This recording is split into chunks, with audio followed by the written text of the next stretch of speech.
One thing I've noticed is people have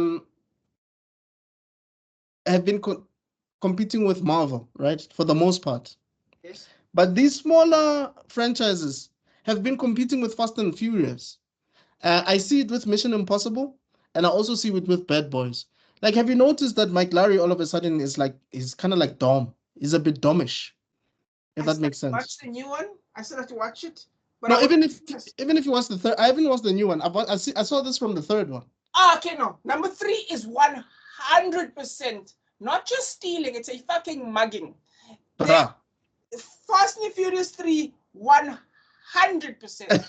I agree. It's Fast and Furious 3. No. So it is stealing from the formula. 7. I think it's stealing from 7. Why 7? Because I was gonna say 5, but why 7? Because 5 builds up towards one main event, right? Whereas I would argue 7 doesn't. 5. Bad Boys 3 doesn't do that. It doesn't build up towards one event. Things are kind of just happening. If that makes any sense. Yes. There's the break-in, and then there's the attack, and then they have to defend themselves. And then what's the climax again? The son starts to help him. The son changes his mind because the person attacking them is the son, if I remember correctly. Yes. Right? And then, I see why you're saying why you feel like it's like 7. Yeah, because 6 is focused. 5 is focused. Yeah. And then credit where credit is due, 5 is a focused story. It actually has a lot of connection. I think that's why for most of us we think it's the best one. Yeah. I think 5 is the best film out of all of them. Definitely. I think 6 has probably some of the best Tyrese scenes, in my opinion. I think Tyrese is at his best in 6. By the way, Tyrese is, to me, the most undervalued character. I think... Yeah, because he was supposed to be like a black version of Dom, to a certain extent, with a comedic twist. Twist, yeah. He was supposed to be the third racer. He's supposed to be the racer number 3. So yeah, he's supposed to be the third best racer, yeah. Third racer. Yeah. He's supposed to be the crazy one. Yes. When we see him, what is he doing? Destruction Derby. When we see in Fast and Furious, Fast and Furious, when we see, what do we see him doing? He sets the car of the henchmen that are watching him, that want to kill him, on fire. Yeah. Like, it's crazy. That's what he does. He sets their car on fire because that's what he does.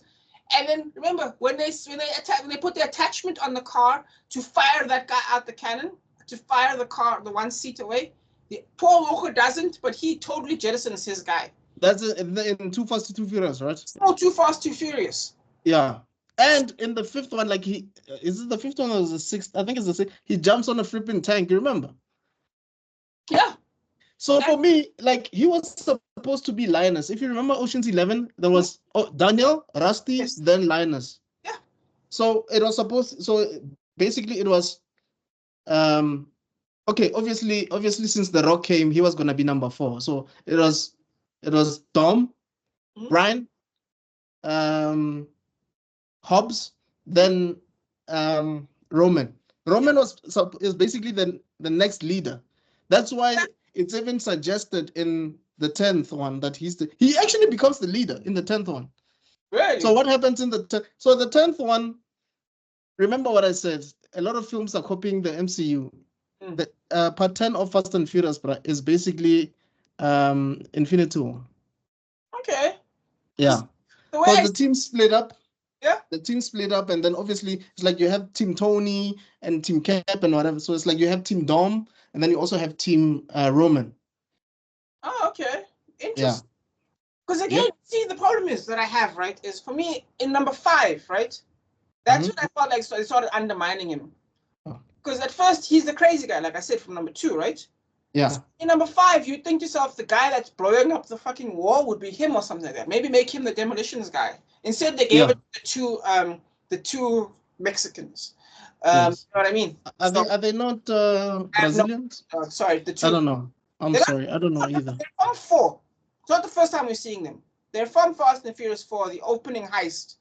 Yes. From 4. Actually, before 4, I think there's a Rio de Janeiro sort of like short film that is directed by Vin Diesel that shows those guys, and it shows Han, and it shows Letty, and it shows Dom. Oh.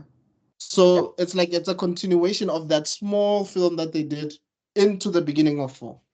Okay. Yeah. Oh, that makes a lot of sense. But see, Yeah, it's called Fast and Furious Lost something. That's Something. Mexico, isn't it? It's not real, is it? Is it not No, Mexico? it's canon. It's canon. Yeah, But I'm it's like saying it's not happening in the stealing is in Mexico, isn't it? The truck heist. Oh yeah, the one that's it was starts with the on the road. Yeah, no, it's real. It's and then they fly in. Remember, they fly in number 5, don't they? Because I know Han flies in, Gal Gadot flies in. Everyone flies in, including them, right? So they're not from Brazil. The 2 guys. What do you mean fly in? Remember that in number 5, they're like, we need a team, right? And then they bring them in. Don't they fly in? Like they get picked up at the airport or some shit like that? I can't. I'm drawing a blank. Are they from Mexico? I could be wrong. Okay, it doesn't matter. Because basically 4 was in Mexico. That's why. Like, I'm not being racist. I'm pretty sure the beginning of 4 was in Mexico. And then they find out that Letty's dead, and then he drives up. Yes. Drives up to America again. That's my impression. Okay. I'm wrong. I'm gonna have to research. Yeah, I haven't seen that movie in a very long time, so you could be right. Tyrese gets undermined in that one, right? I agree with you completely, because they relegated him to being in the comic relief, but at the same time they still wanted to keep that bravado that he had in the second one. Yeah. So it makes his character inconsistent. And then they tie him to Ludacris. Remember when he shows up with the car, and then Ludacris also shows up with the car in epilogue, and it's like, oh, they both have that car now. Again, that's when they started taking, and then he becomes Mr. T from the A-Team. I don't know if you ever saw anything from the old A-Team. I've seen. There was this running BT Baracus? B.A. Baracus? That's the newer one, right? That's the newer one. No, that's what's Mr. T's name in the Oh, A-Team. you're right. Okay, you're right. Sorry, my bad. And remember they used to have this running joke where he was scared of flying, so they have to knock him out. Yeah. So they'd have to drag him or something. Yes. Yeah. Like silly. I'm not gonna be flying, Hannibal. Yeah. Like, no. You have to pass out, Chief. Yeah, and then it's like, anyway, here's a coffee. And he's like, I'm not drinking that. I'm gonna take yours. And it's like, oh, okay. Oh, little man, that's the one, right?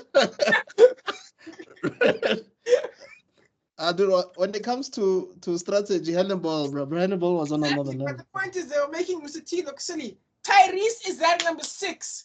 Do you know what I mean? When they put him in the car, yeah.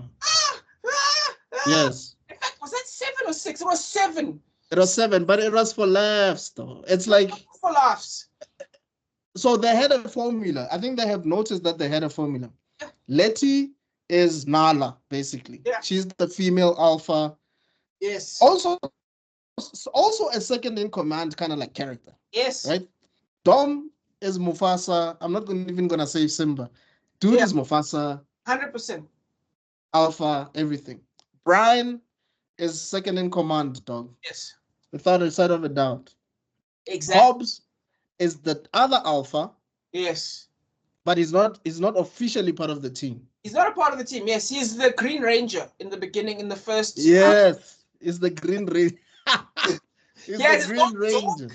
He has his own Zorg. You know what I mean? Yeah, he's the Green Ranger. He's got his own robot. He's yes. That's exactly. And then yes, and then Jathan Stratham comes. And then so that would mean that Letty is Trini. Because if you really pay close attention to Power Rangers, Jason is the leader. Yes. Zach is Brian, second in command. Yeah. Hobbs is Tommy. Mm-hmm. Then Letty is Trini, because Trini also gave second in command vibes. Yeah. I think Blue Ranger is the bottom one, right? You put him at the bottom, maybe. Or Blue Ranger is like Ludacris, it's Taj. Smart. Yeah, I was gonna say Ludacris, yes. Yes. Puts Tyrese nowhere almost. Like, because I feel like there's more leadership vibes to the Black Ranger. So again, I feel like he's not even that. So do you get what Yes. they really? That's what I'm saying. The Black Ranger is Brian.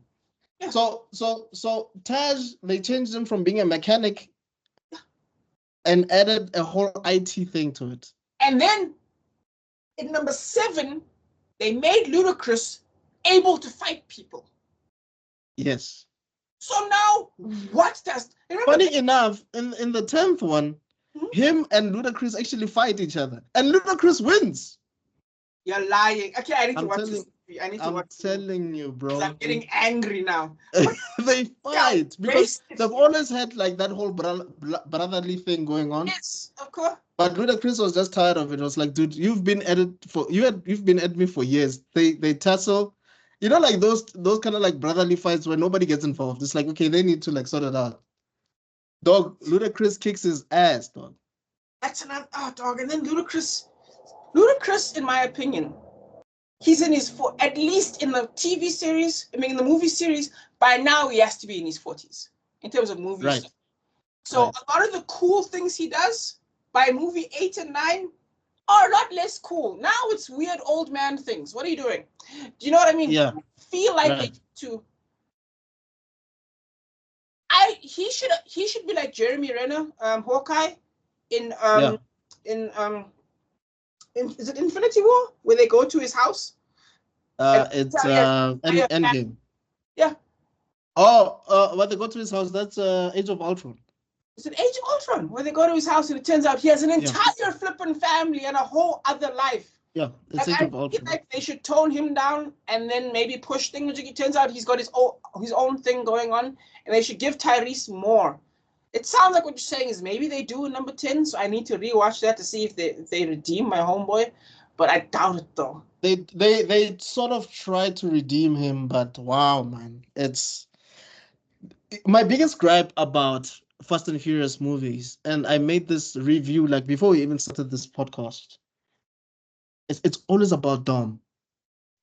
So when you try to write about the other characters, it feels like it's too late. It's kind of like how you're trying to give Sam the shield. You're trying to give Sam the shield after defeating Thanos. So you're trying to make this guy Captain America now? We still don't even really know anything about Sam, to be honest. Yeah, and we didn't. So that's why it felt undeserved. Yeah. You know what I mean? It's like it's very Dragon Ball Z. You're right. It's very Dragon Ball Z where it's actually no, I would say it's even worse. It's like Bleach. Have you watched Bleach, of course? Yes, I have watched Bleach. Then who is Chad? Do you know what I mean? Exactly. Do you know what I mean though? Like who is Chad? Because they had in the beginning they had written him to be like Ichigo's ride or die, the guy that's been fighting with Ichigo this entire time, and he's also one up just like Ichigo. And then they just forgot about him. And then they put him one-on-one against the nigga with the dark hair. They put him one-on-one against with the captain. Who? And the captain. Yeah. Is it Shinsui? Shinsui. Yeah, I think it's Shinsui. Each captain's. Yeah, it's Shinsui, I think. You could be right. Wait, no. Yeah, Shinsui. Anyway, him. Just type I'm looking up captains. Captain Commander. No, you're right. It's Shinsui. Yeah, right. it's Shinsui. Kyoraku. Yeah, Kyoraku Shinsui. Yeah. Yes. Anyway. After that L. He gets put to sleep by that guy, and then bro. It's like you ever heard about those stories where like the guy is with his girlfriend and that guy get beaten up, and then afterwards the girlfriend gets turned off by him. Yeah. It's like this nigga wrote his own storyline, saw Chad get beaten up, and was like, "I'm turned off by Chad." Yeah. You know what I mean? Exactly. Crazy. Exactly. You wrote this. What's happening? Yeah. No. Chad was robbed. Chad is like Tien in Dragon Ball. Yeah, dog, it's like, what are we doing with Tien? Nothing. Exactly. But I think Fast and Furious could have been. Anyway, I don't even know how we got here. I think we were talking about Bad Boys or what. I don't remember, but talking about the treatment of franchises. Yes. Dwindles Yeah. as the more famous it becomes. It's like that whole comedy curse or the Oscar curse, where once a comedian becomes too famous and becomes rich and becomes as big as like Hollywood stars, they're not as funny anymore. True, because they got less to talk about. Now they got rich people problems. Now I don't really Yeah, want. so their material is not based on hunger anymore. Mm-hmm. Because back then, my aunt like had like 6 cockroaches. We knew the cockroaches, 6. We even called them names. Like there was Bob, and people are laughing. Yeah, exactly. Now, what are your jokes about? Eating croissants in the morning. Yeah. Chris Rock made a joke about that once, where he's like a white person at the Apollo. I was cleaning my pool. Boo! Yeah, because who has sweet pool? Boo! Exactly. But also, I would also argue, it's also the requirement of things you need to know increases the more movies there are. So that ruins things. For example, the Acolyte that just came out now. Seems like I need to know a lot. Right. Like, I complain, I'm like, this is bad. Someone will be like, no, it makes sense in the Star Wars universe. And it's like, do I need to read the books first and then I'll understand? Yeah. Oh, that's right. some shit then. But also, Buckmaster said something very important, either him or Zuko, that it makes Anakin story less important now, because the whole reason we were so captivated by Anakin, it was because he was not the child of the prophecy. Like, he had anger issues, he had problems. Yeah. But now when you see that there are some Jedi that seem to be Sith-like, you're like, then it doesn't make Anakin stand out. Like, what's the whole point? Like, it diminishes everything. It basically, like, for example, he's an immaculate birth. He's an immaculate conception, which means, you know what I mean? Which basically means that he wasn't born naturally. Like, he was created. Who, Anakin? Yeah, Anakin. Oh, but I didn't know that. What happens now is that these 2 girls are also immaculate births. Which means now you've taken this one unique thing and sliced it in half and made it 2 different things. Now it's half as unique as it was before. Right. Things like that keep happening. Also, Acolyte has 2 main characters, 2 girls. There are twins, yes, that are basically the same person. Okay. And turns out they're both immaculate births, just like Anakin. And that's what pissed a lot of people off. Because it's like, what are you doing? What are you doing? Yeah. And also, can we stop going back in time? Can you please stop going back in time? I think Balan's skull is gonna go back in time, bro. So I'm so angry. Just go into the future. You know what I mean? Go into the future. What's happening next? Stop showing me the past. What's gonna happen now? It's this whole film that like where everybody's gonna be fighting General, what's his name again? Commander. I know you're talking about Mr. Blue. Yeah, the blue guy. Oh man, I know it. What the fuck is wrong with me? Oh man. Hey, dude. He's someone that everyone talks about. I'm going through the same thing. General. Yo, my brain keeps saying Grievous. Say Grievous. No. Yeah, that guy. No, not Snoke. Snoke is from the Michelson brother, right? Yes. I almost have it. Oh god damn it. That guy, whoever he is, man. Not Moff Gideon. Come on, man. Okay, to be fair, it is.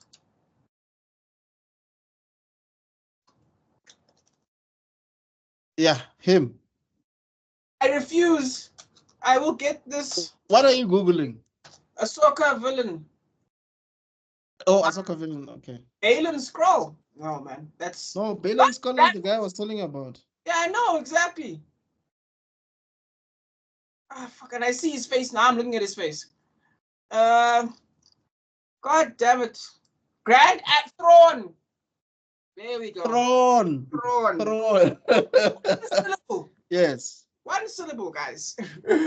I even forgot what I was saying about Thrawn. Oh, shit. But ultimately, what I'm trying to say, we're talking about the future. Yeah, it seems like the movie that's gonna come out is gonna be The Mandalorian with Boba Fett against General Thrawn or something like that. Yeah. It's going to basically be Ahsoka versus General Thrawn, and then I have a feeling that everyone's going to be involved. Yeah, yeah. Which is so funny because now technically it means that Mandalorian is going to be a side character. Because it's an Ahsoka thing, but now Ahsoka didn't make money like Mandalorian made money. So it's like. But didn't the Mandalorian actually make Star Wars TV great? Because that's the one hope that we had, that hey, this thing is actually good. Yes. It's better than everything else. And then it's so funny because apparently Andor is great, but then no one watched it, myself included. Because apparently I didn't watch it either, because apparently Andor is just like it's just an adventure series that with a Star Wars brand on it, apparently. Yeah. But also, I know everybody dies. Like, I know that. So what are you showing me? Do you know what I mean? Like, why? Stop. Yeah. So there is this beautiful woman called Chris Carr. Hmm? She says she hates prequels. The reason she hates prequels is we already know what's going to happen to these characters later on. Yeah. So even if the stakes are high, this guy's going to survive anyway.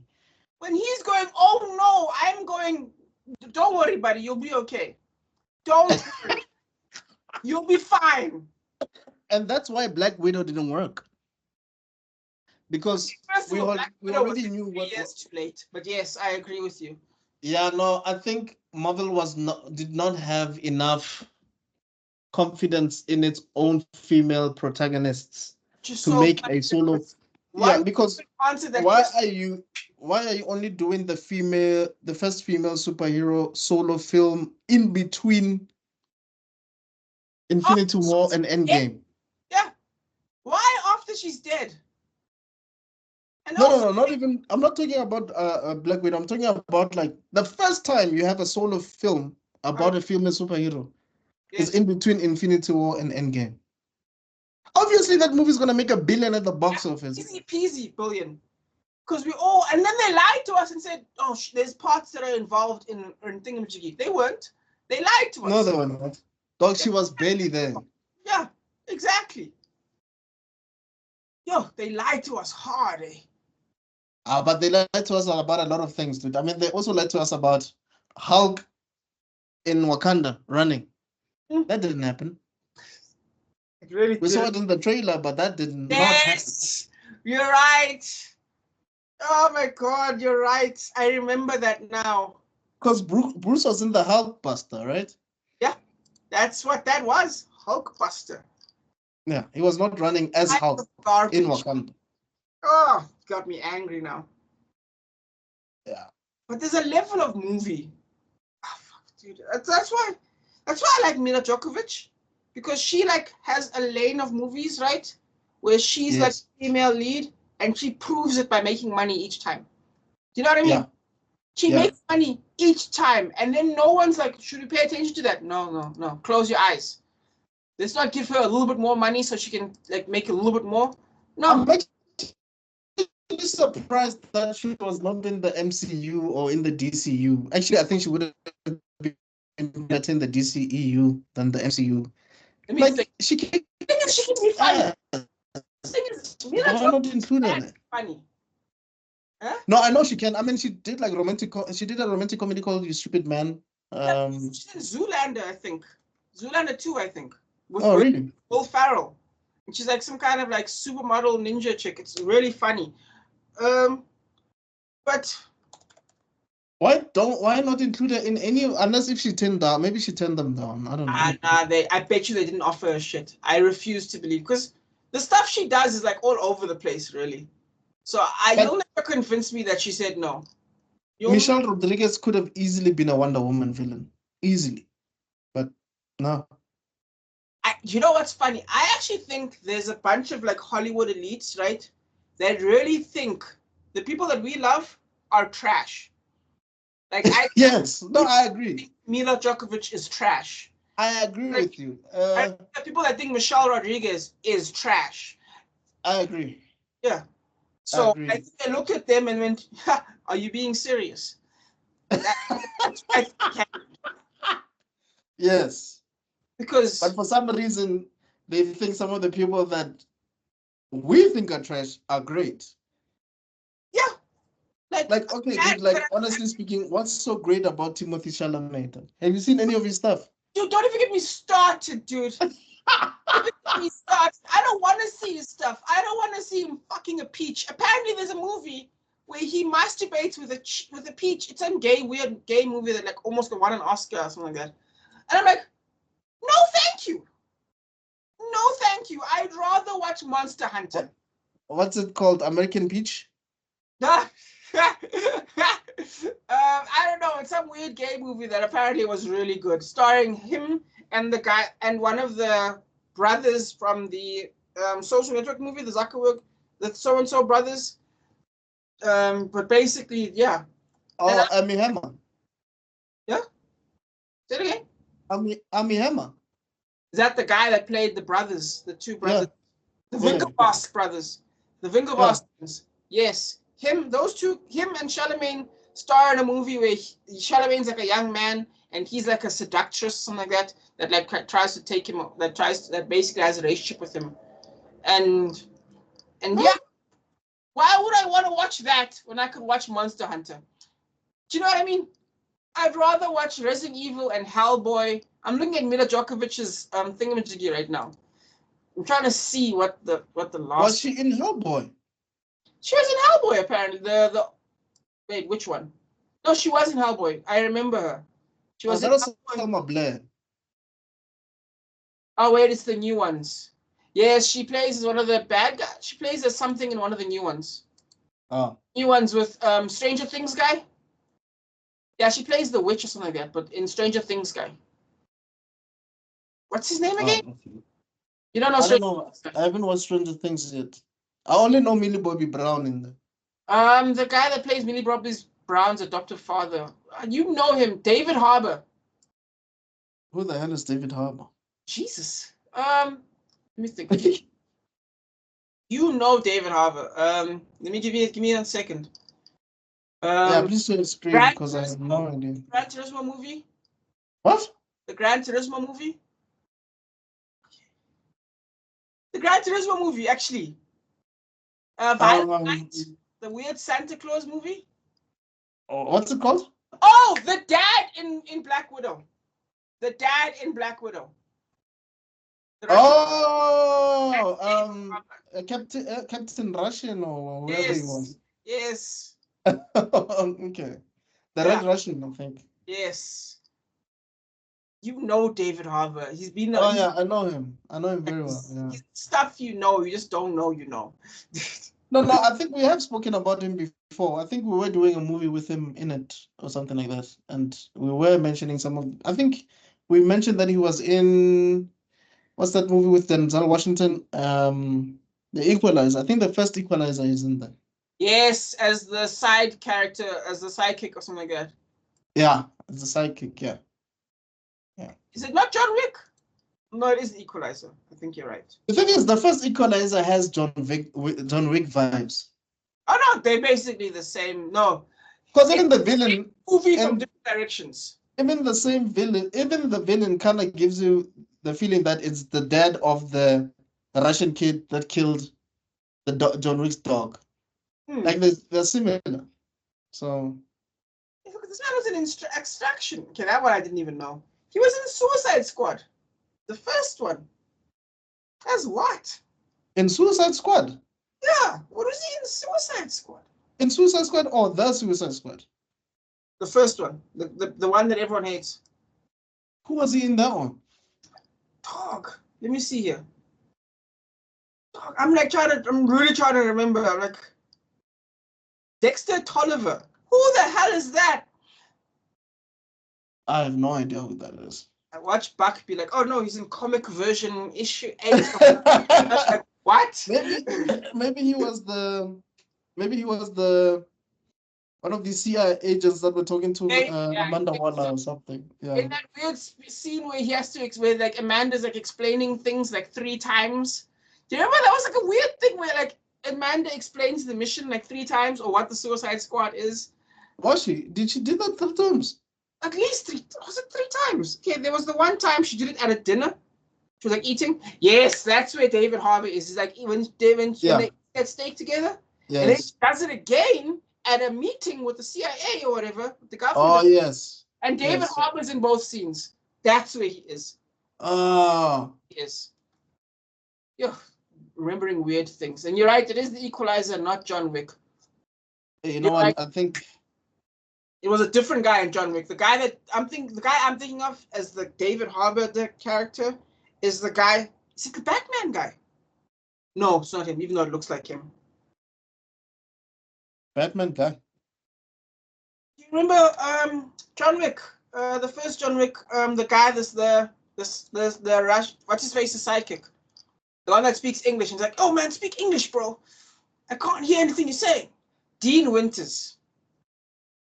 He was the sidekick in he was John Wick. The main Russian, right? Remember when he's explaining the story?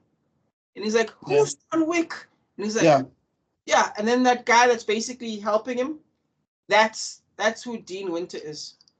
Otherwise, you'll know Wasn't Dean Winter in Daredevil?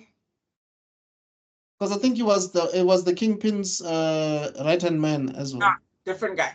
I know who you're talking about. I love that guy. Even though I don't see him in a lot of stuff, but no, different guy. Yeah, who's that guy? The guy with the glasses, right? Yes.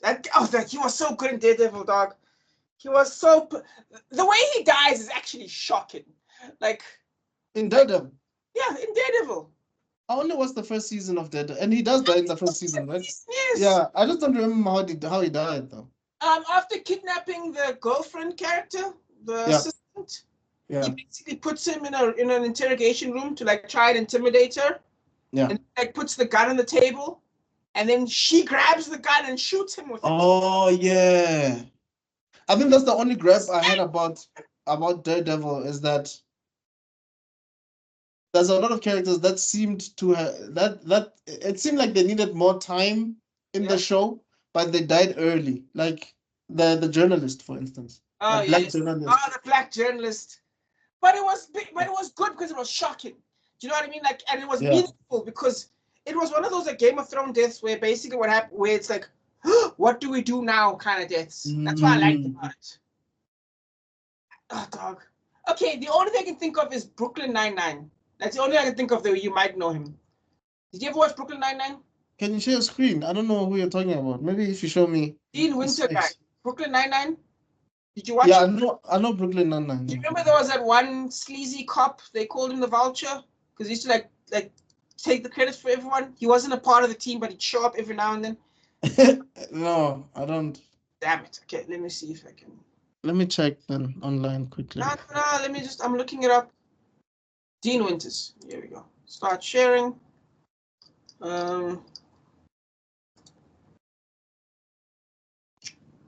Oh, yeah. I know this. Yeah. I know this guy.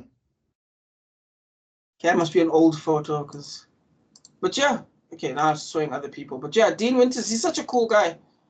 There we go. That's a better photo of him. Yeah, I know him. I know. You said where is he? He was in Brooklyn Nine-Nine. No.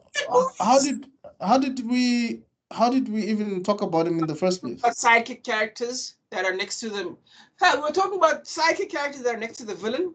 We talked about Daredevil's side character that's next to the villain. We talked about John Wick's side character next to the villain, and the Equalizer side character. And then from there, we were building from who Dean Harbour was, because you were trying to figure out who Dean Harbour was. And that's how we went from there to there, and that's how we got there. Dean Winters, right? Not Dean Harbour. I think they both called Dean.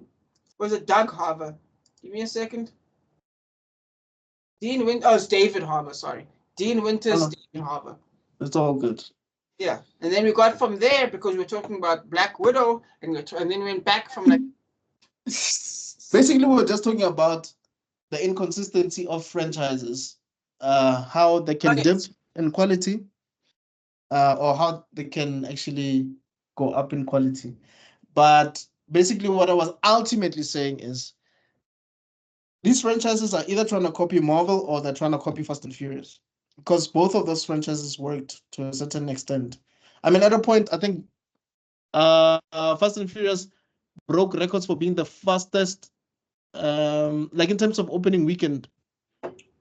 I think it made $1 billion faster than any other film, if I'm not mistaken. When I think it was Fast 7 or Fast, no, it must have been Fast 7 when it came out. Huh? You stopped recording? No, I'm still recording. Oh, okay. I guess it's not recording on my side. But yeah, I was gonna say, it makes sense because it's the people's movie, dog. I'm not explaining it to you, dog. Like, don't get me wrong, it's nice when there's nice artistic movies out there, but they don't fill up stadiums, dog. They don't fill up theaters, whereas and also does. Remember, this is when Brian died in real life. Paul Walker passed away in real life. Yeah, actually, that was the only time I watched the movie live, like opening. So that was also a reason for people to flock in the theaters because we wanted to see his final performance. Oh yeah, opening night. And I think at a point we started having this thing where people were capitalizing on people's deaths, and because I feel like with Heath Ledger as well, like it worked in the favor of The Dark Knight as a film. Yes, his performance was great, but if he was alive, would he have won? I would say, okay, look, that's an unfair question because number one, Hollywood are full of douchebags. Right. Because I think that a performance is worthy of an award. I think it is an award-winning performance. Yes, I agree. That's why I'm not saying should he have been nominated. As for nomination, at the very least. But we're talking about Hollywood right now. You know, they've never given an Oscar to like a horror movie. No, they've given an Oscar to a horror movie. I think it's a comedy or something like that. But the point is, people can be tough on these superhero movies. Yeah. Yeah. And also, like, this it's a conversation I actually wanted to have with you as well about Oscar winners. Like, I feel like some Oscar wins are undeserved. I'll tell you why. You know, they were supposed to get they're given to the right actors, but for the wrong projects. Okay.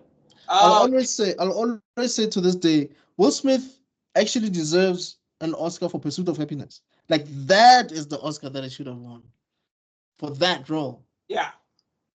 Actually, you know what I mean? Like how Denzel should have gotten for Malcolm X instead of Training Day, and exactly. And what's his face should have gotten the Oscar for Leonardo DiCaprio should have got it for the. Which one did he get it for? The Revenant or Wolf of Wall Street? He got it for The Revenant. Yeah, and he should have gotten it for Wolf of Wall Street instead of The Revenant. And right. There's a lot of movies where Leonardo should have gotten an Oscar. No way, his performance has been fantastic, but my God, was it great in like where it's like it stood out.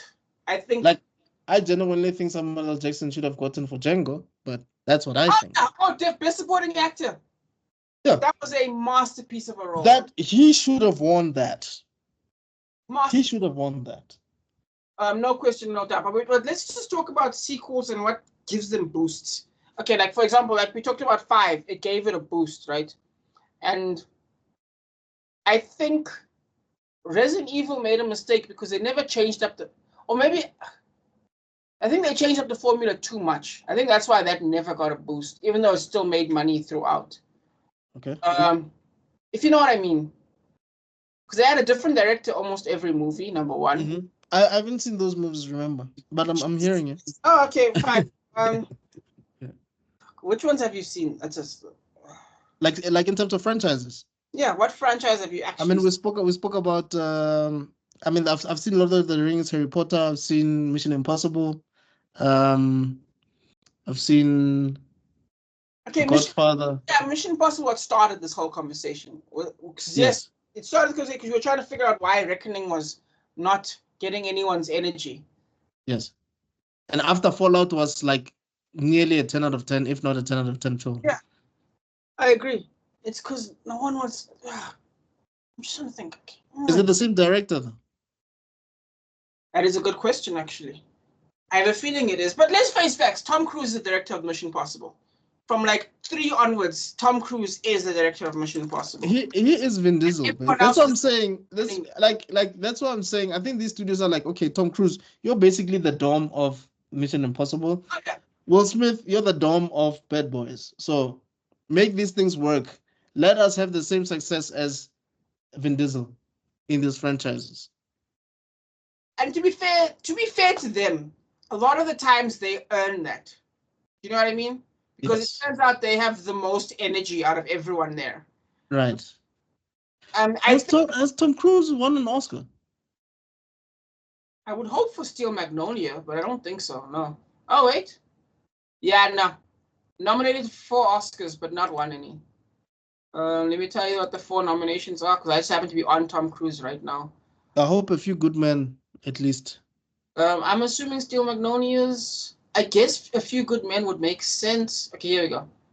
That doesn't really count as a Tom Cruise one, because it's Maverick, Best Motion Picture, Best Act. There you go, Steel Magnolias. So Best Supporting Actor, Best Actor in a Supporting Role, and then Jerry Maguire, Best Actor in a Leading Role, and then Born on the 4th of July. I guess that makes sense. Okay, I haven't seen the Magnolia one. Jerry Maguire is okay. It's not. What? That was a masterpiece of a movie. No. You really don't like? No, I like it. Was your mind blown when you were watching Jerry Maguire? Yes, I think I watched it 50 times. No I way. think I legitimately- Okay, what is so mind blowing about it? Every character does. It just comes together so beautifully, dog. It's like this movie that you'd watch on like a Sunday. Yes, on during a the Sunday afternoon, right? See, it's an easy movie that for some reason levels up because it's actually perfect. It is well timed.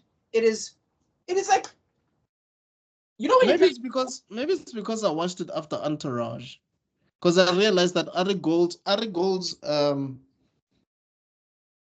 story yeah. is Jerry Maguire, though. The only difference is that Ari Gold is not a sports agent. That's the only difference. He's an acting agent. Okay, Yeah. maybe that ruined it for you because, and that can happen sometimes where like old movies don't feel as good because everything that old movies did that was perfection. Yes. 50 times before it's like when my cousin and I finally watched Bonnie and Clyde. We're like, what's so great about this movie? But it's because everything that has probably been done from Bonnie and Clyde has been copied like 1,000 times with other movies. It's not new to you anymore. It's not novel. Yes. We still need to talk about doing that book thing, eh? What book have we all read? That's Animal Farm, but it's about animals. So exactly. it would be a voice acting gig. Yeah, but not exciting. Also, why high school, dog? What's going on? Have you read any modern things? Like what? I could lend you a book, but no. I've read Shoe Dog. I've read Shoe Dog. What? Shoe Dog. Shoe, like your shoe, and dog, like the animal. Okay, something more mainstream. Something more mainstream. Okay, because I'm into memoirs, man. I think you might have to tell me because I don't know. I don't know what. You have to go out of your way to buy the books. That's the problem. No, but I do audiobooks as well, so that's fine. Okay, you're gonna join Audible. $300. Yeah, man. I have to. Do that, and we could, for example, there's some good books out there, like The Lies of Locke Lamora is a pretty cool one. It's like a Victorian area heist movie that involves a little bit of magic and a lot of death. That's something that me and my workmate read together. Where do you have the time for all of this? Because you read manhwa. Yeah, dog, and and you listen to, like, you do audiobooks and you actually read and you write. Like, when do you have time? Hey, dog, I make it. Dog, you just squeeze it in every chance you get, bro. That's all I can say. Like, for example, I write on paper, right? Because that way, whenever there's a gap, like after we done this before I sleep, I'm probably going to dedicate about half an hour to do to add a few more pages and go to bed. And then when I'm at work, I'm going to add a bunch more pages because there's a lot of gaps between customers. Things are not that busy. Because it's retail. Yeah, exactly. So, like, there's stuff like that. And you just find... I get it.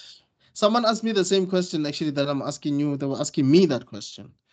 So I can relate. I actually get it. I truly get it. You do make time. You force it in. You just squeeze it in.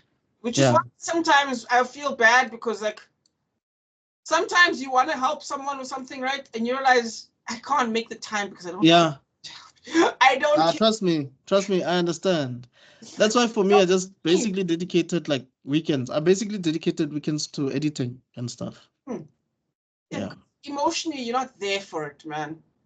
Like that's why I always find time to write, but I'll struggle finding time to convert my writing to PC or editing to PC. Dude, I completely understand you, bro. Completely.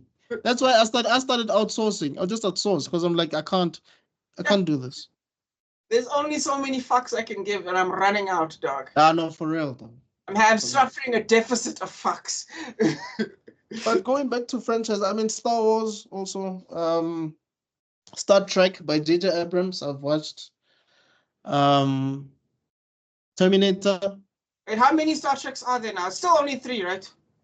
Yeah. Terminator at least has reached. I think Terminator has reached the bar now, right? Because we're at, what are we at? 6 or 7 right now. What's that? At Terminator, we've reached. I'm trying to think of series that have reached. But I think we could maybe do. You said 5. Your thing is what you said. It's what 6? No, 6. Yeah, 6 or 7. Because it's 1, 2, 3, right? Salvation. Yes. Then, the one with Genesis. Chick. Genesis. And then another one now with Dark Fate. Dark Fate. So we're at 6, and just one short of 7. Oh, so, okay. Die Hard then. And then Alien. No, Die Hard is 5. Die Hard is 5. Alien. I don't know how many aliens we have. Hey, dog. If you include Alien vs Predator, then we're at least 6, and now we're about to hit 7. I'd have to watch all of them because I've only watched Alien vs Predator. Oh, you're in trouble then because it's 1, 2, 3. Wait! What? Are you saying you haven't I've only watched 3? No, I haven't.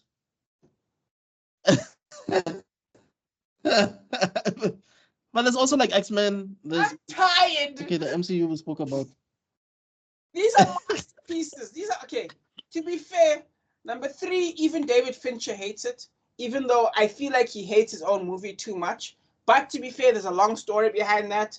The studio interfered. It wasn't his vision. Yeah, isn't it like kind of like what happened with Richard Donner when he did Superman 2? Basically. Where eventually he did like the Donner cut later on. Yes. I think there was a similar story with Tim Story, if I'm not mistaken, when he did Fantastic Four. The one with Miles Teller. Yes. Exactly. So, damn. Yeah, but they're great. They're really great. Because number 1, I feel like I'm out here murdering you. I feel like I'm being terrible to you. Because number 1 is a masterpiece in terms of slow-paced storytelling. Like, if you enjoy The Exorcist, I think you'll enjoy Alien 1. Like, I think it's so creepy and it's so atmospheric and it's so wonderfully done that you'll enjoy 1. I don't think you'll be bored by it. Then number 2 is a very clever subversion because it basically because it becomes a pure action movie done by James Cameron. 1 is Ridley Scott, then it's James Cameron. Yes, James Cameron, that's where he got Sigourney Weaver. Sigourney Weaver, Ripley, right? The Ripley character was born in this one, in the second one. Yes. No. She's in both. Okay. Remember, she's the Dom. Ironically, she's the Dom of the Alien franchise. Yes. The only difference is she's the Sarah Connor. Basically, the only difference is I don't know, that kind of feels a bit. No, to be fair, it's also her. She seemed to want out because I think she wanted the character to die in the 3rd one. So she's almost like Harrison Ford in a way. You know what I mean? Because in a way, she should have taken over and been like, this is my baby now.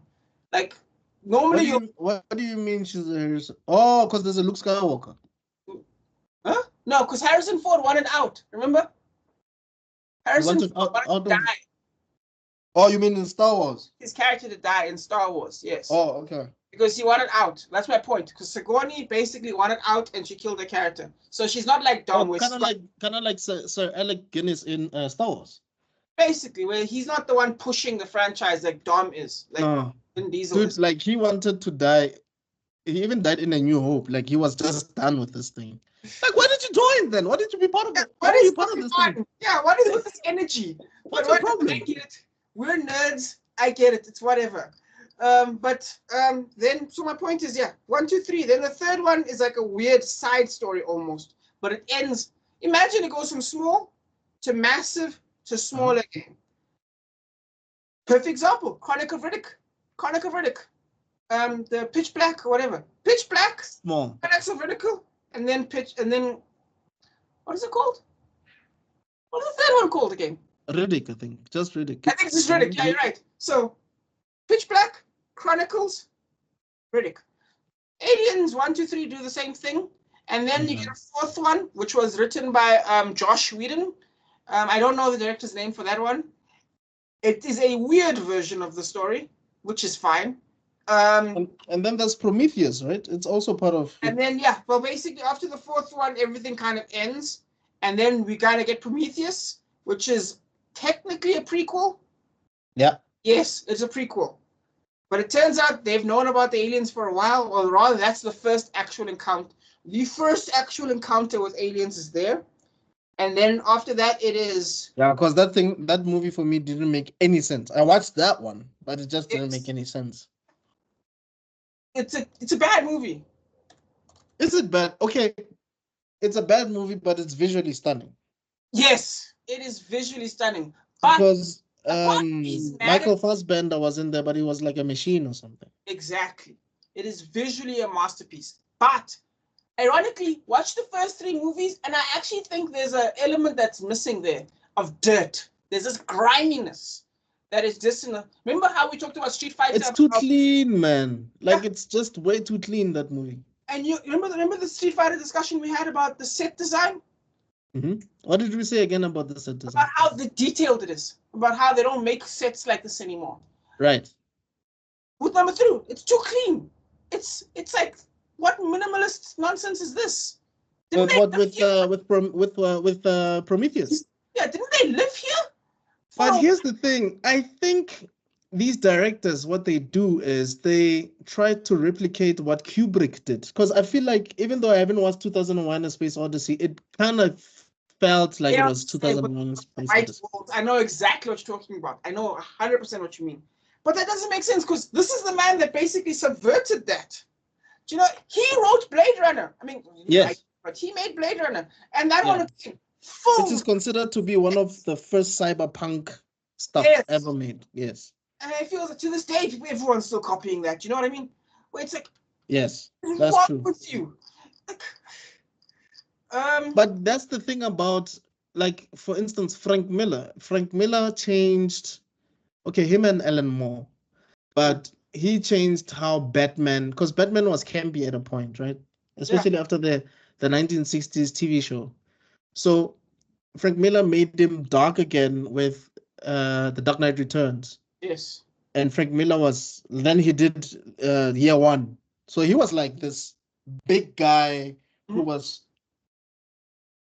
just basically coming up with this crazy cool stuff. Then Alan Moore did Watchmen. So these guys were just like remarkable. But now Frank Miller is like, it's as if he's just undoing what he was doing back then, which is so weird. That's true. A lot of our legends are turning into crazy people right now. Yeah, like, did you see that Gladiator 2 trailer? Dog, what was with Niggas in Paris or whatever song it was? It wasn't. Despite the song, Denzel sounds American. Dog, in Rome. Have you heard the memes? My Gladiator. My Gladiator. He's not even trying. And the thing is, he's done shit since before. He's got a Shakespeare movie, doesn't he? He did Macbeth. He was in Macbeth. So then what are you doing? But also, I honestly, people are gonna hate me for this, but you hate Denzel Washington, I already know. No, not even. I don't hate him. I like him. I love, but I feel like he stopped trying. I think he stopped trying. I don't. So funny. You know, like the last film for me that where I felt like he is really giving it his all was Fences. Okay, yeah, Fences. Yeah, he was giving it his all there. But no, Equalizer. The first Equalizer was really good. course. I haven't watched the second one or the third, but I just feel like he stopped trying now. You'll enjoy them. Don't get me wrong. You won't hate them. Mm. They're like John Wick, but instead they took a different direction. Because to me, they kind of feel like it's just an older version of Men on Fire. That's how I feel like when I'm watching these Equalizer movies. That's harsh. That's harsh. Why is it harsh? Look, I I feel mean, like Men on Fire is a great movie. Yes, but Man of Fire, Denzel Washington is clever. If that makes any sense. Oh, okay. Whereas Equalizer, he's a badass.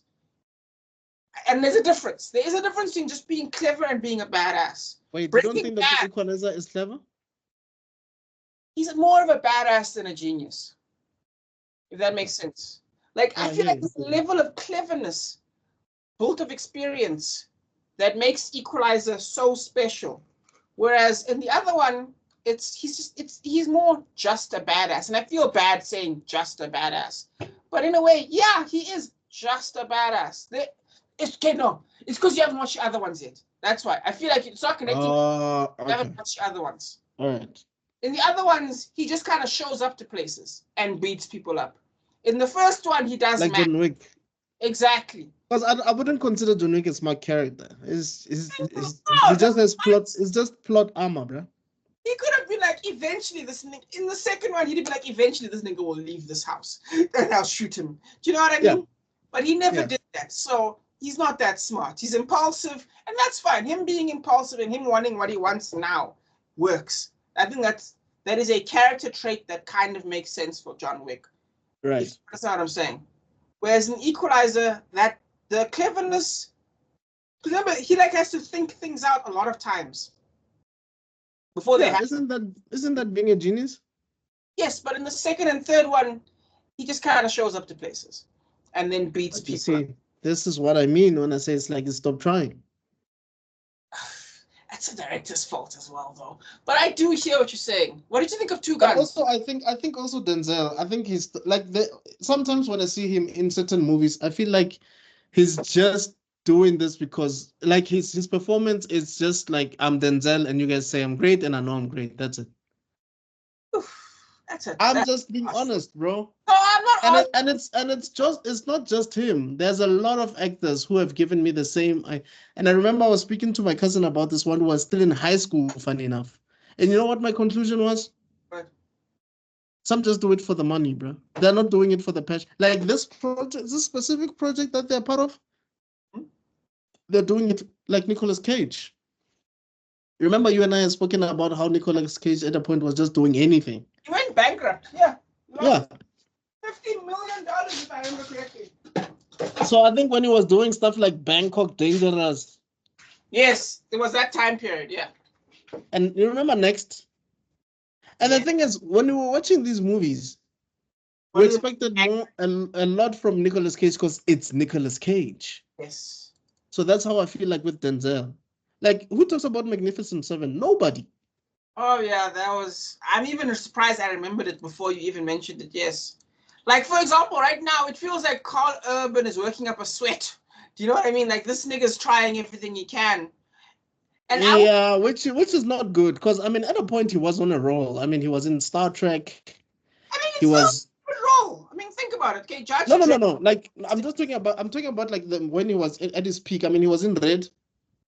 Star Trek. Like you mentioned it now. What's that guy again? That superhero? The Boys? No, not Butcher. Yes, Butcher, The Boys, but there's a movie that like Sylvester Stallone played it before. Just Dredd. Mm-hmm. Yeah. It wasn't just Dredd. And apparently it's one of the best movies ever, apparently. I haven't watched it. What is this about? What? There's just Dredd and then there's just Dredd, right? Okay. First, watch the Stallone version. It's actually not that bad. It's not utter trash. It's generic, but it's fun. It's generic for the 90s. And I think you'll have some nice 90s nostalgia when you watch it. So, first of all, watch that one. Which one is better between There's Dredd and Demolition Man? Okay, I see what you did there. I think Demolition Man is better. I think so too. Yeah, I think it's more organized. It's more put together. It's a more Who directed that? Do you know? Nah, I don't think it's anyone we would know. Not like that, anyway. Let's see. Sandra Bullock was hot in that movie, bro. Yeah. Naive Sandra is kind of hot. Yeah. Badass older Sandra is also kind of hot. Goofy, not for me. For me, dog, Sandra is always hot. It's always gonna be hot. She's like Kate Blanchett. Like, I don't care how old they are, they're always gonna be hot. When she punched that nigga in the face with her vagina, I was like, "This is the coolest person." Oh, sorry, I'm thinking of Kate Beckinsale. Have you seen what's it? I always joke that she punched someone in the face with the vagina. Okay, basically, it's a cool ass scene. It's Kate Beckinsale is my queen. Basically, there's this cool scene in Underworld. Sorry. Underworld? No, man. Total Recall. With Colin Farrell. Oh, the remake. When she slides across the bed and like hits him and I was like, oh damn, that was the sexiest thing I've ever seen in my life. I haven't seen that one. I know that's the Stallone version. I don't know the Colin Farrell version. When we met, did you decide I'm gonna start watching movies now? Is that what you decided to start watching movies? Let me. I don't think I gave you my backstory. Did I ever give you my backstory? So what happened with me, bro? I think. Yeah. Anyway, yeah. What are you gonna say? What happened with me was I was a couch potato for eons. Okay. Right? But then for like 8 years, I was in the faith. Like I was being trained to be a pastor and stuff like that. Oh. Those 8 years is where I missed in watching a lot of stuff. So that's what happened. Okay. So so it's like in my heart of hearts I tell myself that I owe myself 8 years worth of content. That's why. Well, I'm gonna help you catch up. Not just to watch, but to also record. Yeah. But anyway. This nigga has been in trash. Okay, you remember talking about the director for Judge Dredd? Yeah. Okay. Judge Dredd, what appears to be there's a movie called Strangers, which is rated 2.9 out of 10. Then it's Judge Dredd. Then it's something called Phoenix. Starring, of all people, Ray Liotta. What the fudge? Yeah, but it looks terrible. Okay, then it's Still Know What You Did Last Summer. Mm-hmm. Then it's a bunch of TV shows. CSI Miami. Then it's another. Oh, I remember this. I remember everyone hating it, but I never watched it myself because it looked like garbage. There was Goal, a soccer movie, The Dream Begins. I remember that soccer movie. Yeah, I remember Goal. There was Goal and Goal 2, right? Yeah, he did Goal. Jesus. He directed Goal? Yeah. Who watched that, bro? Oh, I don't know who watched that. Then a bunch of TV movie stuff. A lot of TV movies, a lot of TV series. Shameless included. Nikita. Wow. He did 6 episodes of Nikita. I don't know if you remember Nikita, the TV show. Yeah, Maggie Q, right? Mm-hmm. Oh, not bad. Well done. It's all TV series after that. Training Day, the TV series. 1 episode. Wait, there's Training Day. There's a Training Day TV series? The Training Day TV series. Was it just a pilot or what? I think it was the whole thing. Kind of like, remember Limitless has a TV series? What? You don't know that Limitless has a TV series? No, I know Rush Hour has a TV series. I know Lethal Weapon has a TV series. There was a time period where they were like, no, man, that movie did okay. It should have a TV show. Yeah, there was a time. MacGyver had a TV series.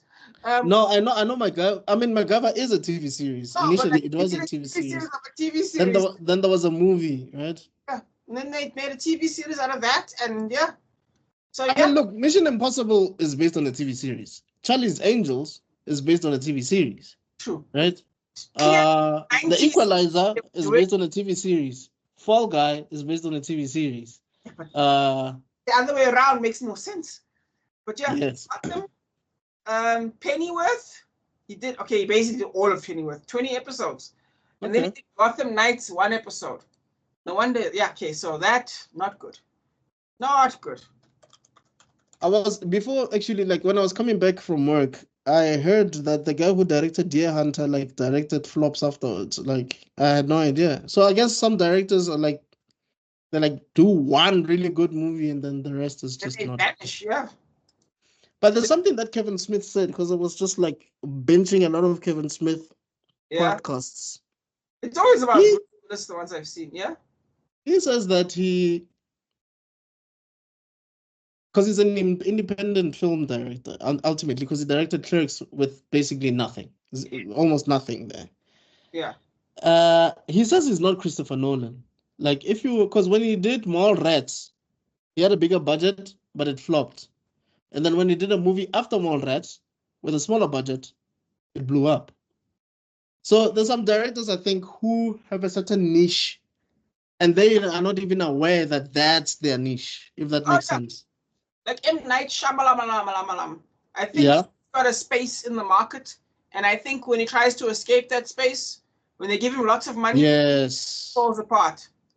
Because I feel like M. Night is a lot good when it comes to suspense, Yeah. horror-ish, thriller type of situations. That slow build. Sixth Sense, yeah.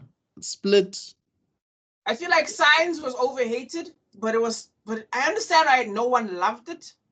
But at the same time, No one loved it? it got like a 6 out of 10. People hated it. To a lot of people, Signs was when the fall off began. The fall of M. Night or the fall of Mel Gibson? The fall of M. Night. Okay. Because remember, Lady in the Water was a flop. Well, not a flop. Some of these movies made money, but they were critical failures. Let's put it like that. Right. Because remember, he doesn't actually spend, even these big budget movies aren't that big budget. Do you know what I mean? So they made their money back. But then After Earth, when he went really big, everyone's like, that's when he really flopped and had the happening. But really, everyone says but After Earth is not that bad though. But I think, I mean, he did Avatar before After Earth. Smith is trash in that movie, dog. Like, oof. No, but I feel like people over exaggerate. Was he that? I don't think it was that bad, honestly.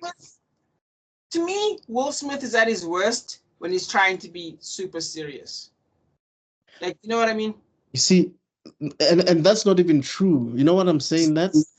It goes back to what I was saying about Denzel. When your ego is overpowering your acting, that's what happens. Because Pursuit of Happiness is a serious movie.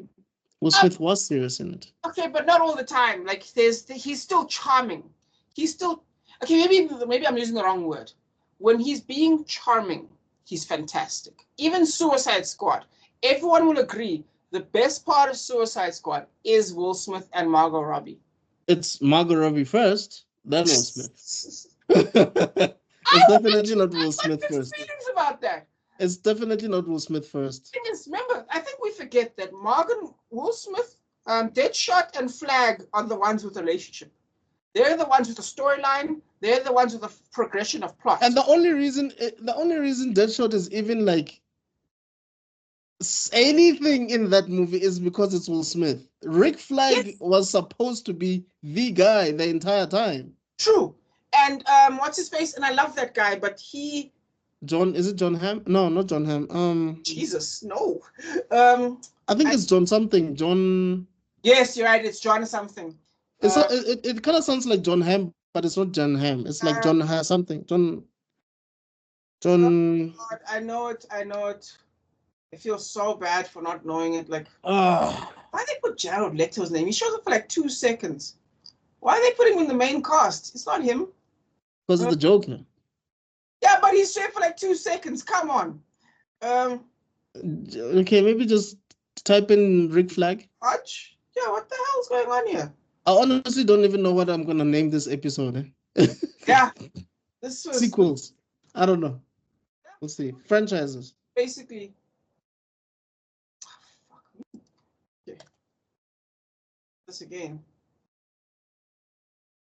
Why is he not on the cast list? Why they take him off or something? What the hell? Because that role was that insignificant, I guess. But which sucks. He was the main character. What are we talking about? Did you type Rick Flag? I tried that. It didn't work. Suicide Squad cast?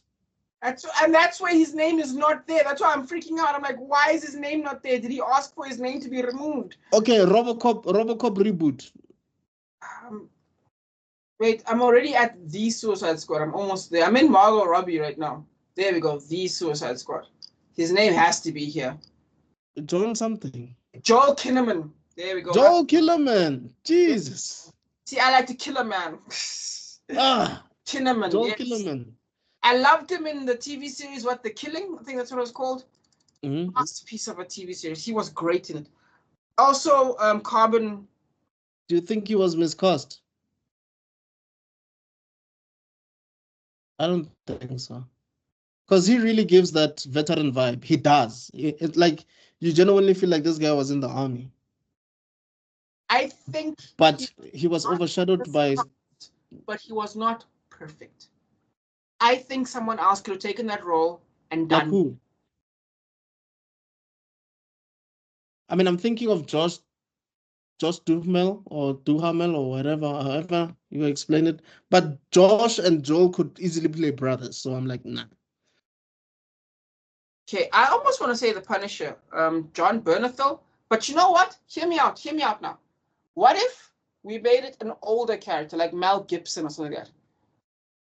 Like an actual grown-up. Yeah, but that would have worked, but it would have felt like that should have been the actual Duke from G.I. Joe. If that makes sense. Like, I always felt like Duke in G.I. Joe was miscast, eh? Like Channing Tatum as Duke. Oh! I could understand that argument. I could totally see him. That's why they kill him off and it becomes a better movie after he dies, basically. I could see that. But that's the main character. That whole thing that we spoke about before. Like, why are you killing the main character? Because I think they had the same idea as you. I think you're right. Shame, though. I do like, what's his face? I like him a lot. No, Channing Tatum is a good actor, but I just don't think he was meant to be Duke. Just like how initially, if you remember, Chris Evans as Captain America, people are like, huh?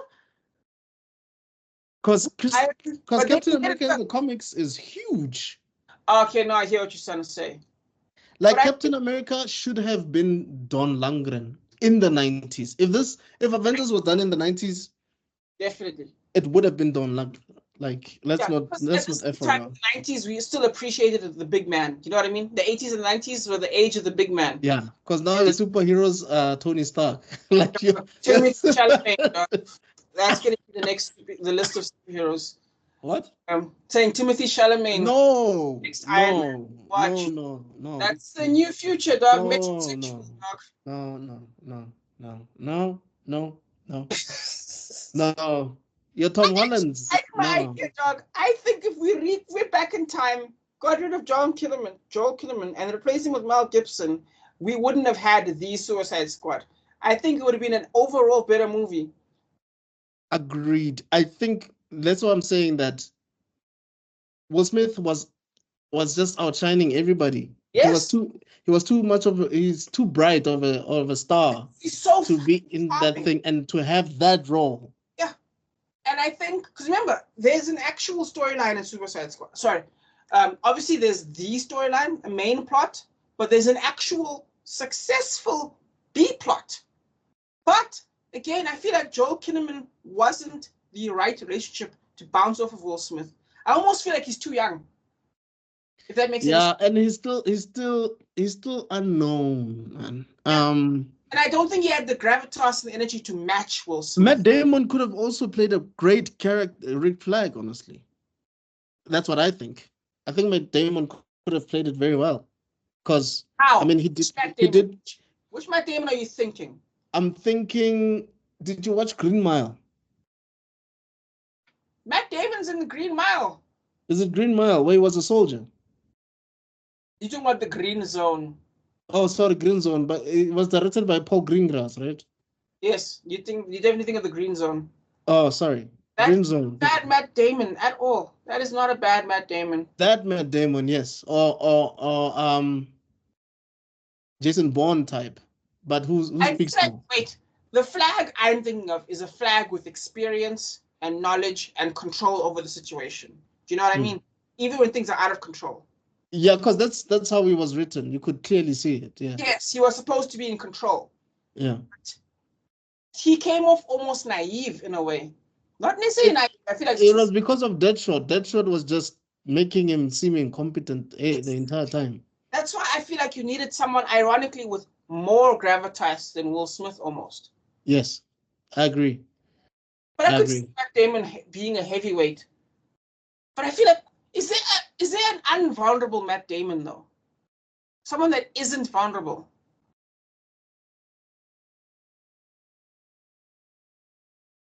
Is there an unvulnerable Matt Damon? Is Jason Bourne vulnerable? That is a good Matt Damon, I guess. How do I even spell Matt Damon? I forgot how to spell this guy's name. MATTDAMON. Got it. Jason Bourne. Yes. Okay. Even though that Jason Bourne is too quiet, though. That's why I was saying that if he spoke more. I mean, Chris Pine could have done a good job as well, but he was already Steve Trevor. So naive-faced, dog. Chris Pine would not have worked. You don't think so? I don't think Chris Pine could bounce off Will Smith. I don't think he could. I like Baldwin. See, now we're going towards the angle I was discussing with. Yeah, I'm going back to what you were saying. I can actually see Alec Baldwin. Tom Hanks? See that? Nah. Tom Cruise, maybe. Because I think it's Tom Hanks being serious. I could see Will Smith spinning around him. I could see Will Smith outdoing him, out-charming him. I hear you. Because Tom Hanks feels like a Disney type of... Oh, I've got one. See, now, one could argue that maybe Mel Gibson is too expensive. You know what I mean? Not just being expensive. I feel like I don't think they would have had good... I don't think Mel Gibson and Will Smith would have had good chemistry. I don't see it. Gibson can be funny, obviously.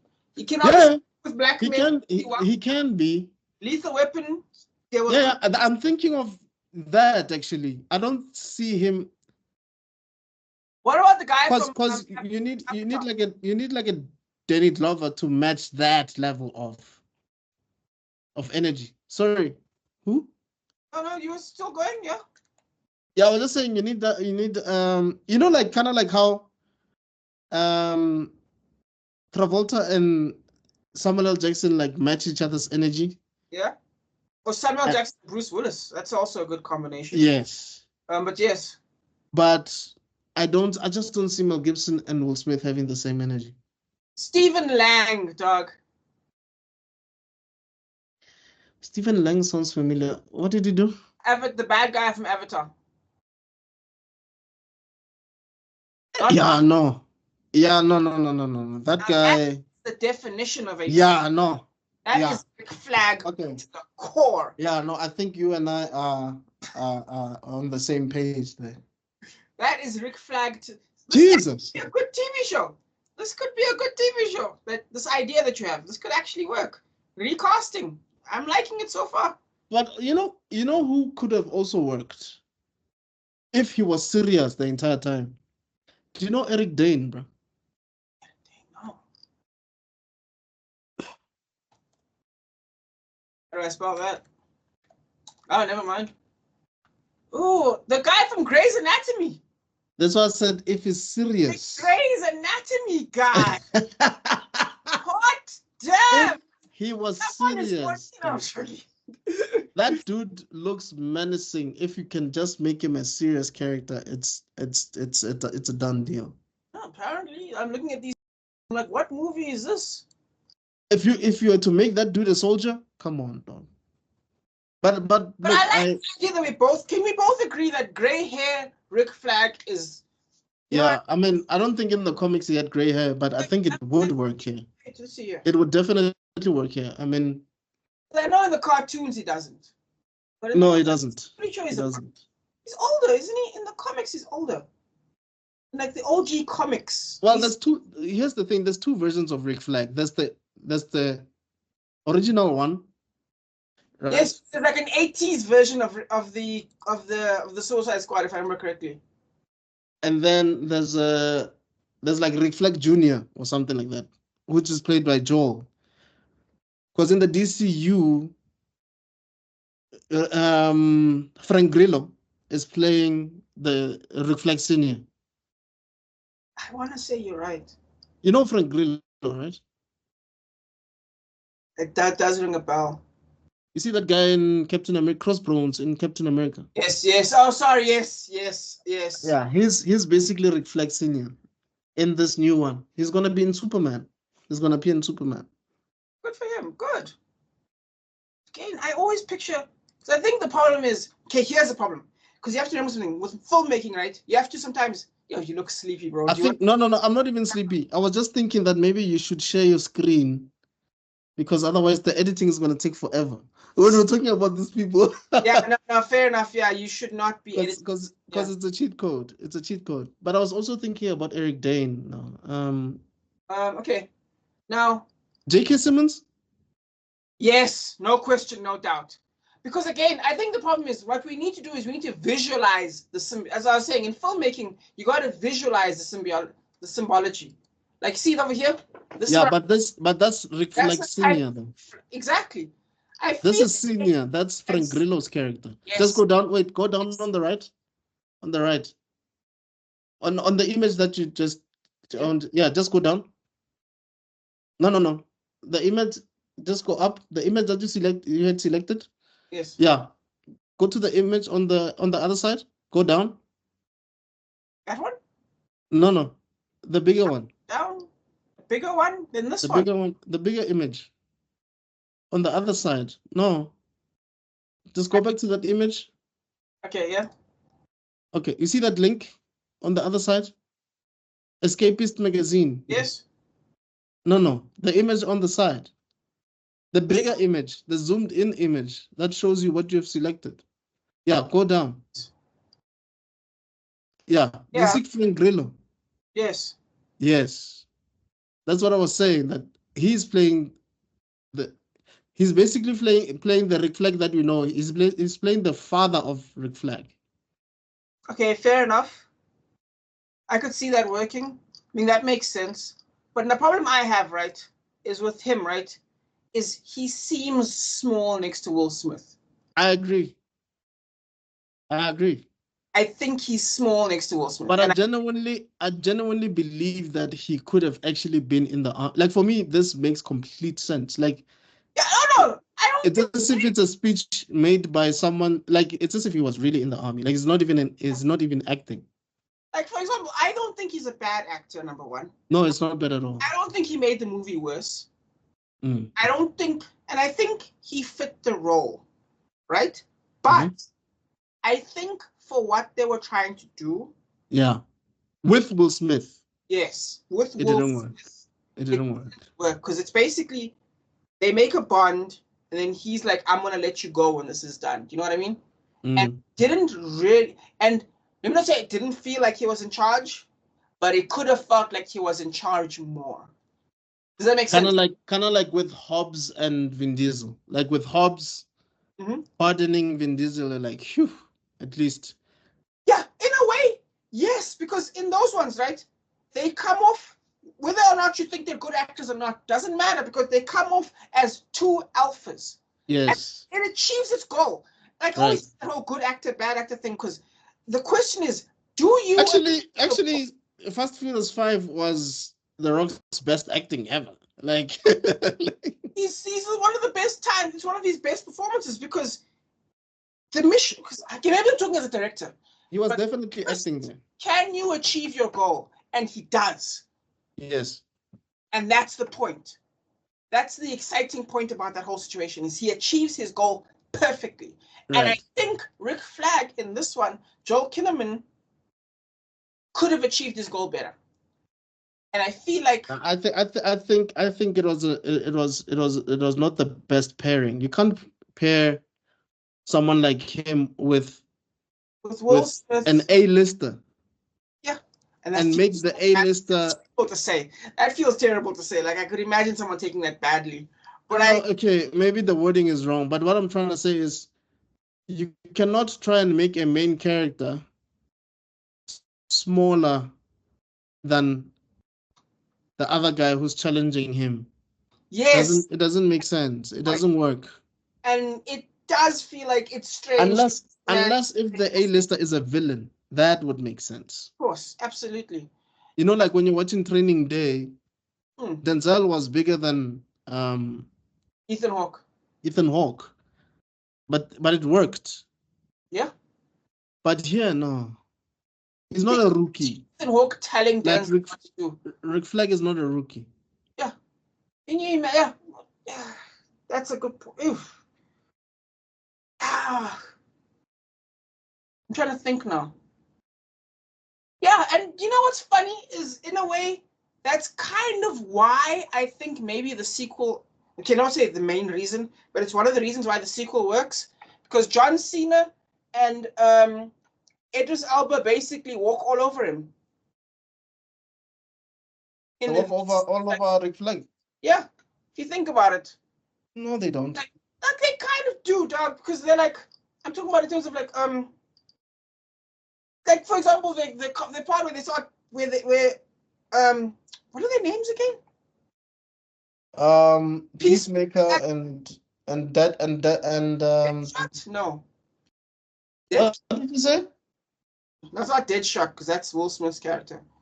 Yeah, it was Bloodsport. Yes. Bloodsport or something. Peacemaker and Bloodsport. The relationship becomes between Bloodshot, I think. Huh? Was it not Bloodshot? Oh.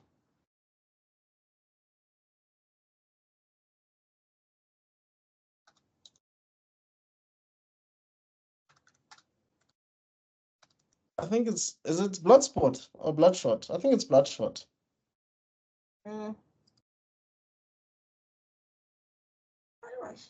It's Bloodsport. I'm right. It's sport. Okay.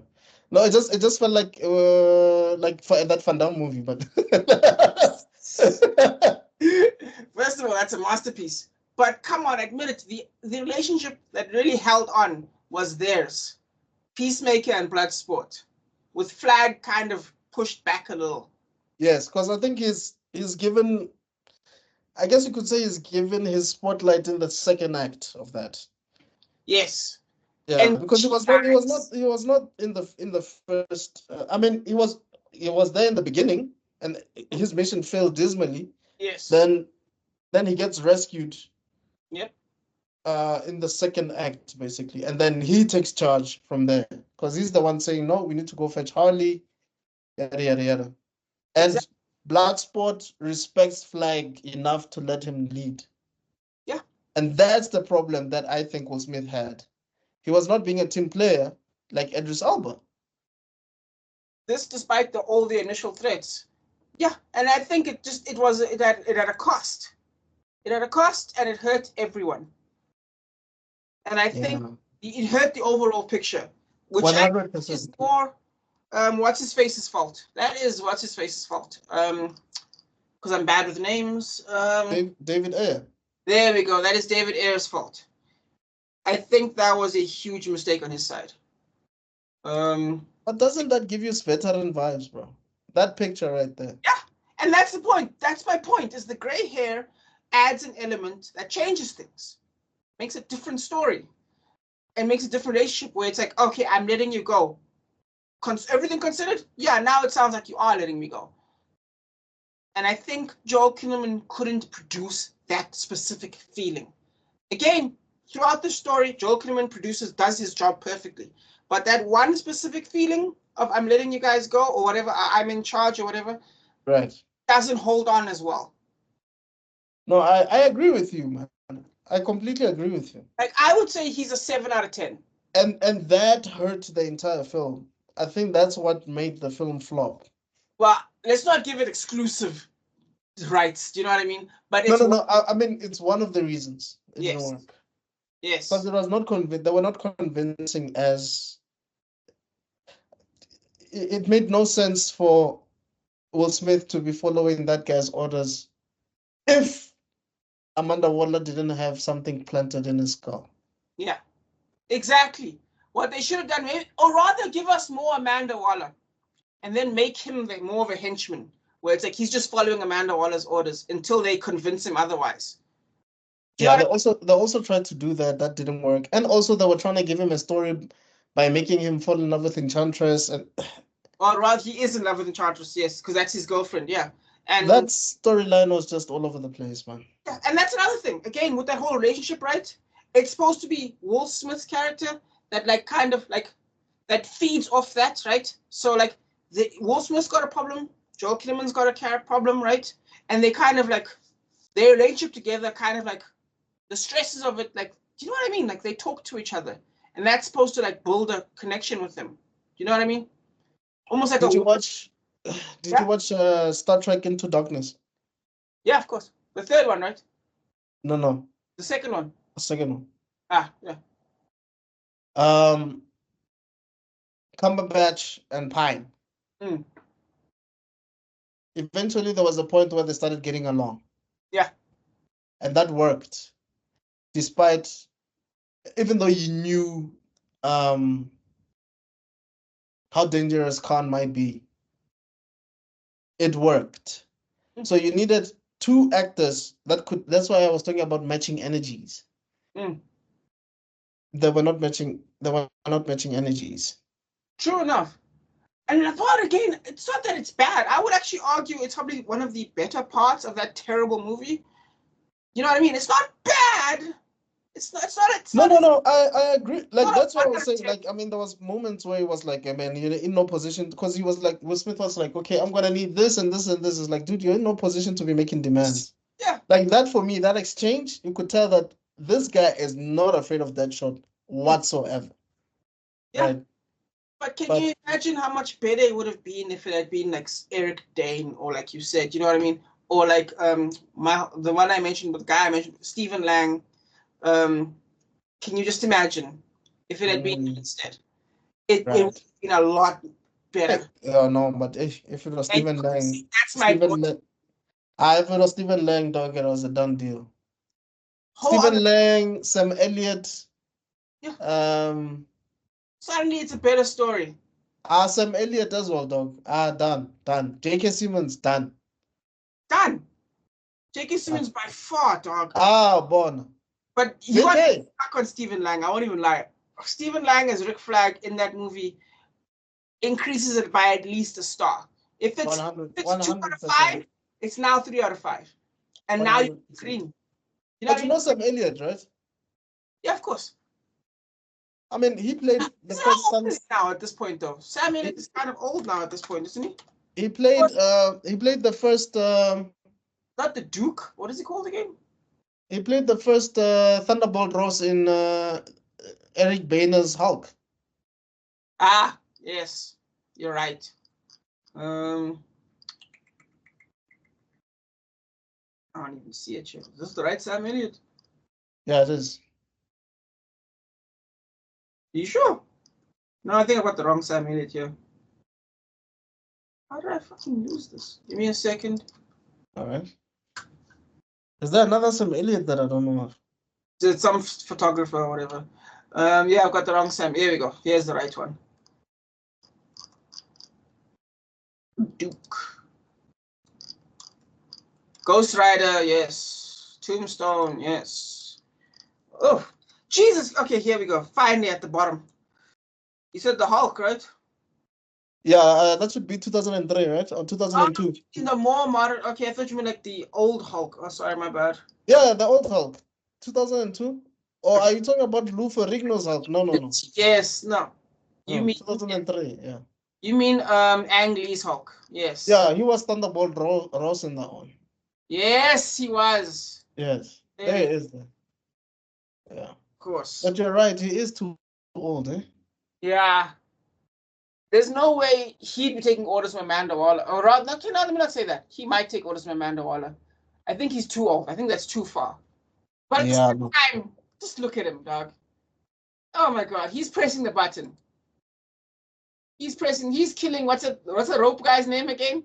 Or the one that got killed immediately?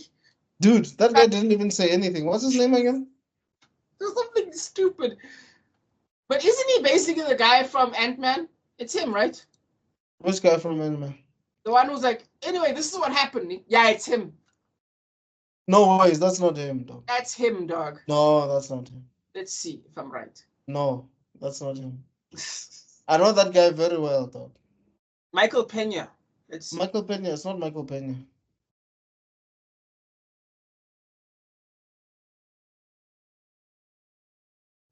Yeah, I think it's that Jamie Hernandez guy. Wait, just go up. Go up. Jamie Fitzsimmons. Nah, dog. That says Sergeant something. Oh. It's too high up. It's way too high up. Then it's Griggs. Is it not Griggs? Where's Griggs? Did you see Griggs? Go on your right hand side. Yes, this one. No, but this is Frost. Go up. Wait, okay, wait. Oh, that's not him. That's not him. Yo, IMDb can be frustrating. Go up. Keep going. It's not Ike. Yeah, Ike is, I know that name. It's not here. That's way so high up. That's crazy. Let's just go to 99 plus. Jesus. I think he is Latin. He's Latin, I think. Hispanic, Latino. Oh, Hispanic, yeah, whatever. Either one. You Slipknot. Okay, you're right. It's someone else. Adam Beach. Yeah, no, there's no way it's Michael Pena, bro. This guy's Native American, I think. Yes, I think he is. I think you're right. What's his name? Adam Beach. I know Windtalkers. That's probably where I know him from. But you see, this is why this is what I don't like. I'm sure the Native American community must have been pissed off, dog. With? Oh, why? Because he died immediately. Dog, and he barely said anything. Like, no. Punch a woman in the face and then get blown up. No. Yeah, he punched a woman in the face and then he got blown up and. Nah, that's messed up. And didn't Dave? And it's so funny because speaking of Fast and the Furious, I remember correctly, David Ayer has connections to Fast and the Furious. I think he wrote the first one actually. Yes, he did. You're right. Yeah, he did write the first because I remember I saw it on the Real Ones podcast with John Bernthal, where he discusses how it was his idea to make it more natural as opposed to a bunch of guys in New York. A bunch of what? Drag racing in New York. Oh. In the middle of New York. Because you know that it was based on an article, right? About Space Racer X or something like that. Oh, yes, I remember that, yes. And also, what did you say again? What's the other trivia about Fast and the Furious? I forgot. I wonder if he's getting any residuals from that, though. I would hope so. I mean, you know what? I feel like we don't give David Ayer enough credit. Should we? Oh, I wanted to say, you just reminded me. Apparently, the Fast and the Furious. Mm-hmm. Is it the Fast and the Furious? Apparently, it's just like a redo of Point Break. Is it Point Break? There's a movie, I think, called Point Break. It is 100% a redo of Point Break, yes. It is. Which one is Point Break? Is that the one with Keanu Reeves and Patrick Swayze? Yes, that's the one. That surfing one, when they were like robbing banks or something. Yes, that is actually Point Break. And instead of robbing banks, they rob trucks. Yes. Wow, they rob trucks. Yes. Well, no, they rob. Oh, you mean the Fast and Furious guys? They rob trucks. They go under the police. And Keanu Reeves was like an undercover cop or something. Yes, and then he gets won over by the bad guys and lets the main bad guy go. And then the only thing missing is him firing into the air out of frustration. And Keanu Reeves falling in love with the guy's sister, basically. Yes. And I think, oh my God, but then see, I want to give him credit, but then he ends up sucking the credit away. Look at this shit. You deserve credit. End of watch. You deserve credit. But this goes back to what we were saying earlier on, bro. when we're saying that, it's like M. Night Shyamalan. Like you just need to know your niche. Yeah. Beekeeper was good, but it also kind of felt like a. It's corny as fuck. Yeah, I wanted to say it felt like a John Wick clone. The guy who's no longer doing the job, and come on. Okay, first of all, number one, okay, I'm not gonna pay him. I'm not gonna punish him for that one because that dates back to the 70s. Do you know what I mean? That's yeah. I mean, Taken. That's why for me, when people like talk about how great Taken was, I'm like, are you guys serious? There's 1,000 of these. Yes, but now the thing is, I'm okay with there being 1,000. Your 1,000, as long as your 1,000 is good, I'm okay. Do you know what I mean? All you right. can still have your own interpretation of an old idea that works. Mhm. John Wick is an old idea, but I dare you to say it doesn't work. Do you know what I mean? I don't know. I think it's overrated. It doesn't do anything for me. Really? John Wick does nothing for you? Nothing. Really? The only reason I was interested in the first one was the Continental and the people that worked with John Reeve, like with John Wick, like who's this guy? Willem Dafoe and Adriana Palaki. Is it Adriana Palaki, that hot chick that he fights with? I have no idea, dude. Yeah, it's Adriana Palaki. She could have been Wonder Woman. There was a Wonder Woman TV series that she was supposed to be in. She was also in GI Joe Retaliation or whatever it is. Yeah, Adrienne Palik. Those are the two characters that really kept me fascinated by this. Yeah, so she was supposed to be Wonder Woman. It was a waste of time. That's hilarious. Pardon? I thought her character was a waste of time. I was like, why are you here? You just The only reasons I was it's like that I wanted to know more about their backstories, which we didn't get. But yeah, there was like the a pilot that didn't. Yeah, Wonder Woman. There it is, right there. TV movie. Wow. It was supposed to be a series actually, but I guess it just didn't. Yeah. Fives. Look at these. Okay, there's a couple sevens there. About a boy. Wait, About a Boy TV series? Another movie? Yeah, I also know the movie. I love the movie. What is this? The Orville. Yeah, The Oval is the one by Seth MacFarlane, is it not? Yeah, of course. Masterpiece. Well, I haven't watched it yet, but everyone seems to love it. Agents of S.H.I.E.L.D. Oh, there was that SWAT sequel, right? With the guy from the Brad Pack. What's his name again? That handsome guy. I'd cut it down, yes. Rob Lowe, no? Is it Rob Lowe? Rob Lowe, is that what you're trying to say? Yeah. Wasn't he like in SWAT 2 or something like that? No. Rob W-E, yeah. No, W-E, yeah. Was he not in SWAT? The sequel? SWAT.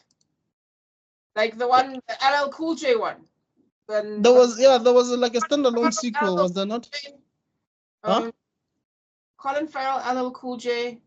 I know. Yeah, but the sequel. You know how they used to like make sequel, but then change the entire cast completely. Like DVD type stuff. Yeah. Yeah. Was he not there? Yeah. Maybe it's not him then.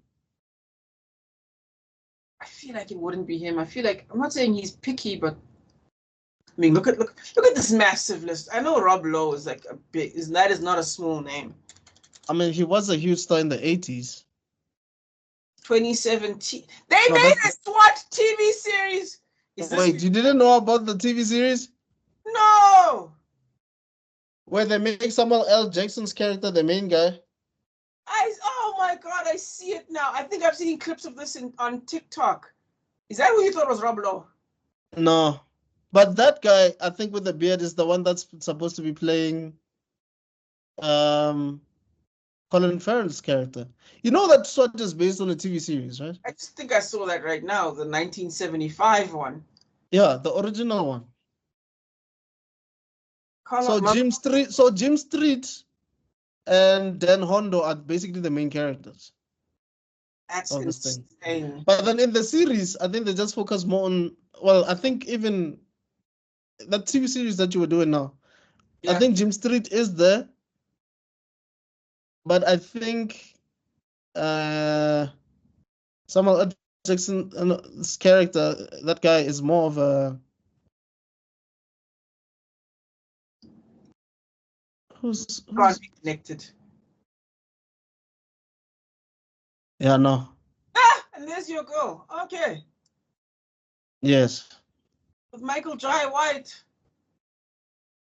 You know, I never really understand why Michael Jai White keeps doing these B movies. It makes no sense to me. You were in the Dark Knight, you fucking guy. What happened? Dude, he was SWAT. What do you? I mean, he was Spawn. You know he hates Spawn. Yeah, but I don't think he hates Spawn because of Spawn. He hates it because of the director. Yes. Yeah. Well, I think I saw a bit of the Vlad interview where he's like, "What is this movie? The cut that came out was not the cut he like exactly done for." Bro, do you remember a movie called Solo? The Star Wars one.